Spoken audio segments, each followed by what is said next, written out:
10th class student ఇప్పుడు exams కూడా start కాలేదు, ఆల్రెడీ కొందరు జాయిన్ అయిపోయారంట colleges, which was surprising to me. So అసలు ఒక ఐడియల్ కాలేజ్ అనేది పేరెంట్ ఆర్ స్టూడెంట్ కలిసి డెసిషన్ ఎలా తీసుకోవాలి మీ ఉద్దేశంలో?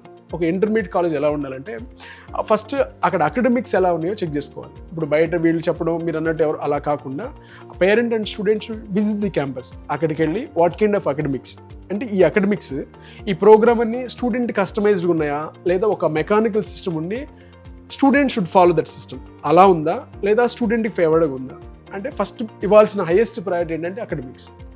నెక్స్ట్ అక్కడ ఉండే ఫ్యాకల్టీ, ఎలాంటి ఫ్యాకల్టీ ఉన్నారు, వాళ్ళ ట్రాక్ రికార్డ్ ఏంటి, ఇంతకుముందు వాళ్ళు చెప్పినప్పుడు ఎలాంటి రివ్యూస్ వచ్చాయి అనేది మనం ఎగ్జాక్ట్గా తెలుసుకోవాలి. అలా తెలుసుకోకపోతే మళ్ళీ ఏదో ఒక సెట్ ఆఫ్ ఫ్యాకల్టీ ఉన్నారు, వాళ్ళు కొన్ని సెక్షన్కి వెళ్తున్నారు, బట్ మన అబ్బాయి ఉండే సెక్షన్కి వాళ్ళు వస్తున్నారా లేదా అనేది కూడా ఇంపార్టెంట్, చాలా ఇంపార్టెంట్ పాయింట్. ఇదేంటి అక్కడికి వెళ్ళి చూస్తేనే మనకు అర్థమవుతుంది.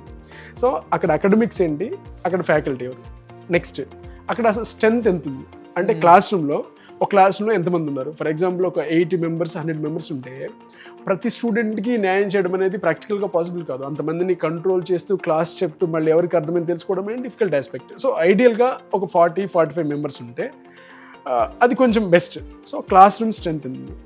నెక్స్ట్ ఆ క్యాంపస్ స్ట్రెంత్ ఉంటుంది. ఇప్పుడు ఒక క్యాంపస్లో ఒక 1500 లేదా 2000 మంది ఉన్నారు, అంతమందిని కంట్రోల్ చేయడం ప్రిన్సిపాల్కి వాళ్ళందరికీ కుదరదు. సో ఐడియల్గా ఒక 300-400 మ్యాక్సిమం ఒక 400-450 ఉంటే ఓకే, ఆ క్యాంపస్ కంట్రోలబుల్గా ఉంటుంది. సో క్లాస్ రూమ్ స్ట్రెంత్ ఏంటి, క్యాంపస్ స్ట్రెంత్ ఏంటి, ఇవి.